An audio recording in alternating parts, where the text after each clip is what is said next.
it's Dr. Parikh. So for this section, we're talking about thinking about long term. What are people really going toward long term? This is where I'm pulling in a lot of ideas. I forget exactly how much, I know the book kind of hints at some of it, but I take you a little further with thinking about Adler and his perspective, because this book is really written from a business school perspective. It's drawing on psychology, but it's mostly applied. It's not looking at as much at the theory underneath it. So I give a lot more of that theory when we think about Adler stuff, and also later in the semester when we think about systems and relationships. Part of this, when you think long term, when you think kind of the stretch of your life, who do you want to be? I often encourage people to think of 3 words that really describes them. If you have no idea, you can click this link, and it'll bring up that you can make an account and do a free assessment.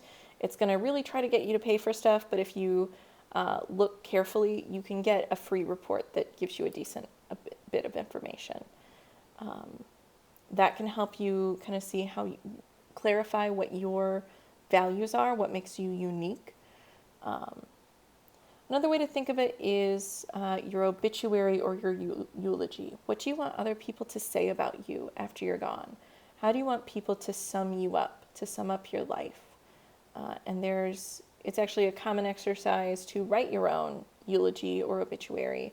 And again, the whole point is to reflect on who is it that you want to be? How do you want to be remembered? I don't know why, but lately in our household, we've been making a lot of jokes from the movie Coming to America with Eddie Murphy. When you think of trash, think of Akeem. And just the idea of kind of how we get known for things and how that's not always flattering.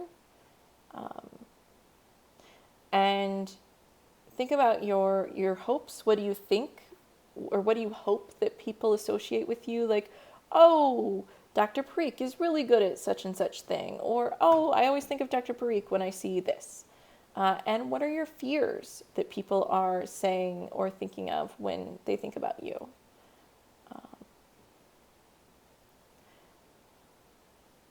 These long-term who we want to be things are really shaped by those early life experiences we have. I talked a little bit about our family constellations a few episodes ago, and how each child is born into a different family. And so we are really shaped by those early experiences. We're trying to function within that specific, unique family constellation. And so we all have these glitches, these cognitive distortions, or private logic that doesn't match up with what most people think about the world. One of the lighter ways of thinking about this is I was today years old when I learned something. So thinking about what are some of the things that you just kind of didn't pick up on for a while that most people did. One of them, I remember I saw a meme a while ago, and I assume it was true for someone. I don't know. It could have just been a joke. But it showed a loaf of bread and the 2 heels, the 2 end pieces of the bread that are mostly crust and not that delicious. And the person said, why do they even include these in the loaf? Like, why does it even come with these slices? And the joke is that the person doesn't understand the context of how, like, what bread is, how it's made, and how it's sliced. Like, they just think of individual slices of bread, but don't understand that you have to somehow bake the entire thing of bread, and also don't appreciate that those end pieces help keep the rest a little bit more moist. So even, they could throw away the end pieces, but you're not really going to improve the rest of the bread anyway. And we all have these silly things. One of mine when I was a kid, to be fair, we lived pretty rural, so I didn't see a lot of stoplights. But in my head, when I was real young, I thought there was like a teeny tiny like little elf that would sit in there and would check to see if the way was clear and would give you a green light if it was safe to go and a red light if it wasn't. Again, didn't spend a lot of time in traffic in rural Ohio. And then as I got older, I got a little more wise to things, and I realized there's no little man sitting in there. It's a camera. There's a man somewhere else who's watching on a camera to see if it's safe, and will give you a green light when it's safe to go. So at some point, I don't remember exactly when, I don't remember the moment it happened. I think it was one of those things where I hadn't thought about it for a while, and suddenly I'm like, that's not how it works. It's just timed. It just goes on and off. And so we all have silly versions of that, and we also all have kind of deeper versions of that. And you might even infer from mine, you might interpret that maybe I have a tendency to think that things are more planned and intentional and benevolent, when sometimes they just kind of happen. I don't know if that's true of me. That's just sort of a silly way of thinking about it. But we have these deeper, more potentially damaging beliefs that don't quite fit with what most people believe. So when these early life experiences lead to cognitive distortions, and I mentioned this in an earlier video, it's a concept that a lot of different people talk about, a lot of different theories. Most theories touch on it in some way because it's such a part of us. Adler talked about common sense, which is our general sort of what most people believe about the world, versus private logic. He also talked about teleology, which is thinking long term, and I had you watch a short video about that, which is the idea that we all have these ultimate goals in mind, and he called those goals fictional finalisms. Fictional meaning we're never really going to get there. And we may not really realize that that's what we're working toward. We're usually not consciously aware of it in the moment. But we are working toward some ideals. We all have these things that are more important to us than other things. For some people, being on time is really, really, really important. For other people, it's not. And you can multiply that by a lot of different pieces. You can think of it as if we are, we're living our lives working on our eulogy, working on our legacy, or trying to reach some perfect ideal that's just never going to happen, would just impossible. So teleology is this sort of long-term thinking that we, in each situation, we are seeking to act in ways that are going to fit with our overall beliefs about what we need to be important contributing members of society who have value and worth. And this is often shaped by what made us valuable when we were very young. So if you think about that constellation, if you've already got the brave sibling and the smart sibling, maybe you'll be the funny sibling instead so that you stand out. So that's why it's important to understand that each child comes into a different family.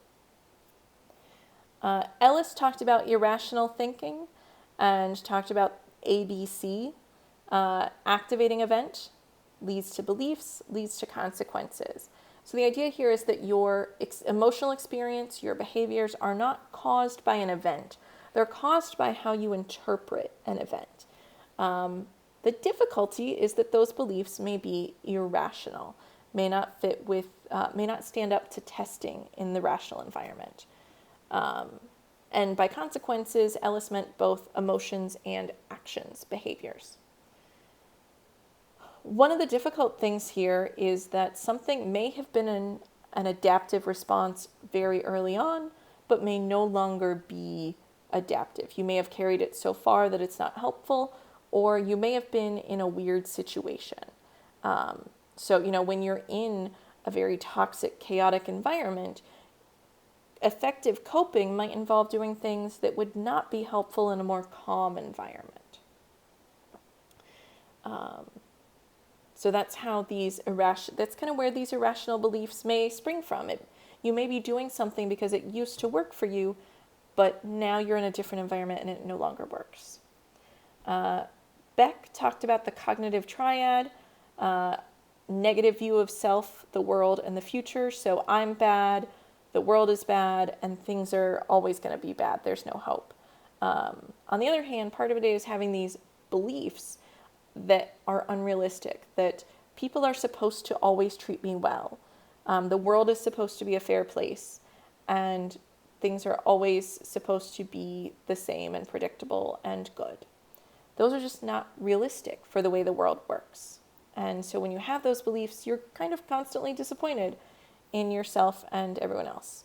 Because you're supposed to be perfect, everyone else is supposed to be perfect, and things are always supposed to be perfect.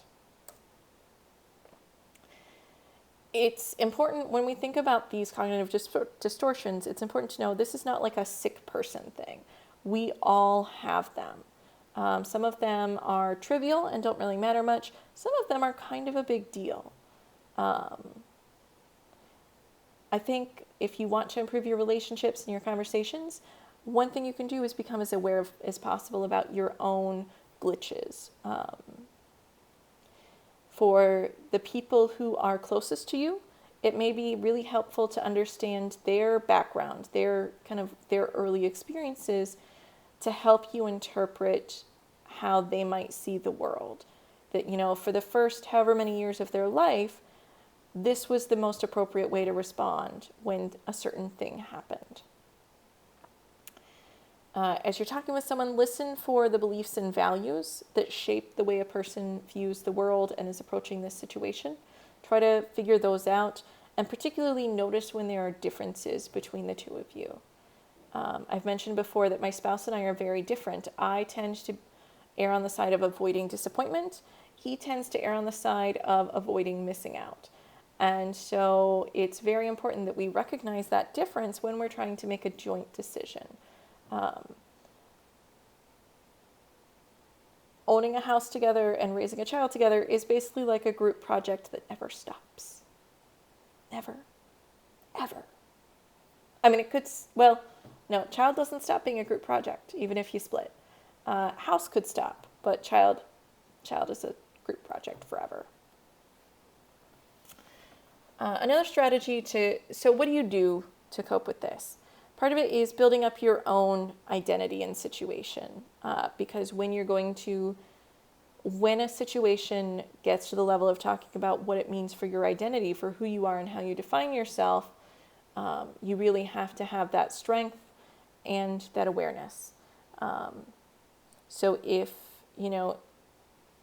you really pride yourself on being reliable, and the person is saying, you didn't do what I needed you to do, you didn't say what you said you were going to do, you didn't do what you should have done, whatever version of that is, even if the person isn't telling me, isn't directly saying, you think that you're so such and such and you're not, that's still what I'm going to respond out of a place of, oh no, this value of being reliable is being attacked. And I may not realize that's what's happening, but that's what my emotions are doing. I'm getting freaked out that this deeply held value is being attacked. It's important to remember that you define your identity and who you are. No one else gets to define that. Situations, other people's opinions, these things do not define you. It's also important that you have this idea that you can have two things being true at the same time. I mentioned it. I really should have listened to that Daniel Tiger song so I could sing it. The ant stance is the idea that on the one hand, this happens, and on the other hand, that happens. And sometimes both can be true. You can be angry with me, and I can continue to make the decision that I'm making. Part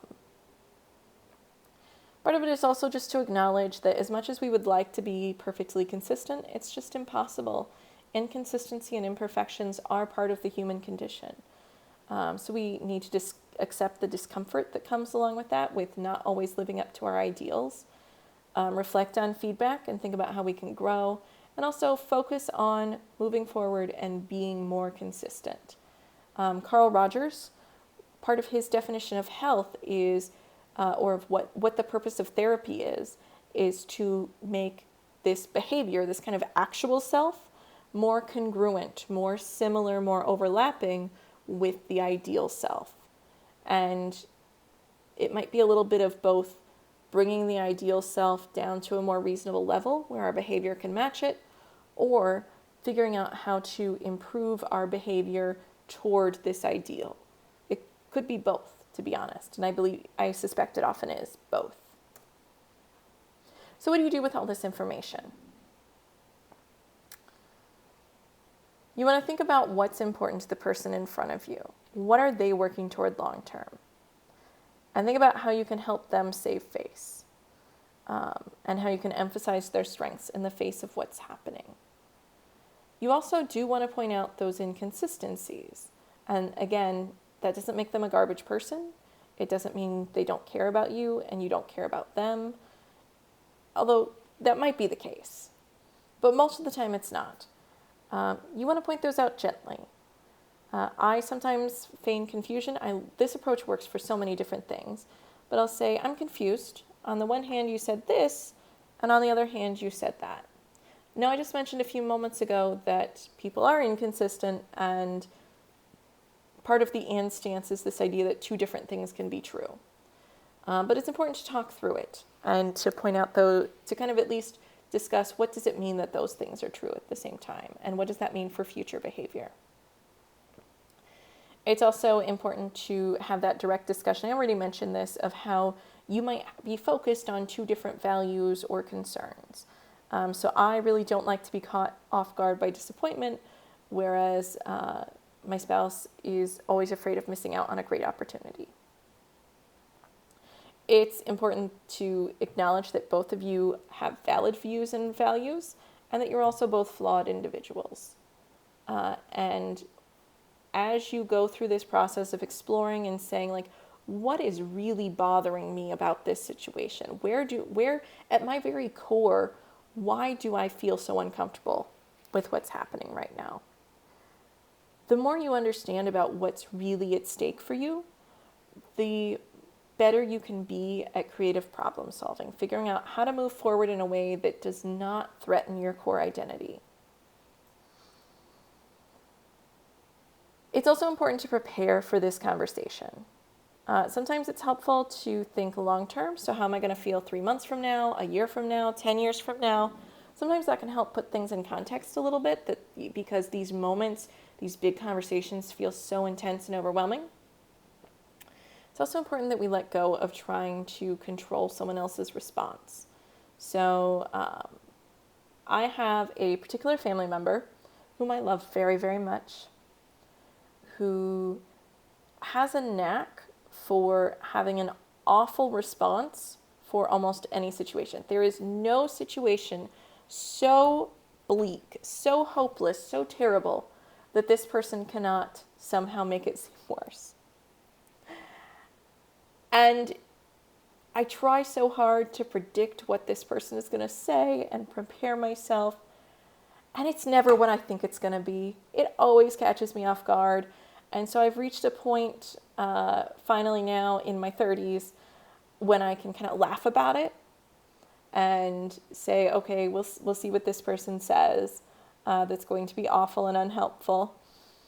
But it still does, it also does still affect me in some ways. But I used to try to frame things and like cut off all the different ways that they could make things sound worse. And it's just no use. I mean, I can still try to do damage control, but I cannot stop this person from making situations seem worse. It's just who they are and how they interact. It doesn't mean they don't love me. It doesn't mean they don't want the best for me. But I have had to let go of thinking that if I could just frame it right, I would get a fabulous response from this person. It's just not going to happen. At the same time, so the balance, you can feel two feelings at the same time, and that's okay. So it's important that you let go, but it's also important that you don't shrug your shoulders and say, okay, I guess this abusive relationship can just continue because I can't control the responses. So don't allow letting go to excuse, validate, or continue hurtful or abusive behavior. Insight, so helping someone discover what might be driving them, kind of what their long-term goal is, what their core identity is, how they're feeling threatened in the moment. that can lead to change, but it's not magic. Just having the insight doesn't change. It gives you tools for working toward change. Change is usually slow and difficult, and you have to work at it consistently. So it just doesn't happen overnight. It takes a lot of willful effort. Therapy can help. Other intentional interventions, things you can do, talking to religious leaders or other family members, or trying different exercises that you find online. There's a lot of other things that can help if the person is really struggling, if it's a really difficult issue. Individual counseling can help. Couples and family counseling can also be helpful. But it's important that we don't become too complacent for truly harmful and abusive treatment. I talk a lot about calming down, about perspective taking, but this is not how to be a doormat class. All right. That is, at least for now, again, I may add things as we go or move things around, but for now, that is the end of the Monster Module 3. Take good care, and I will talk to you later. Thanks. Bye.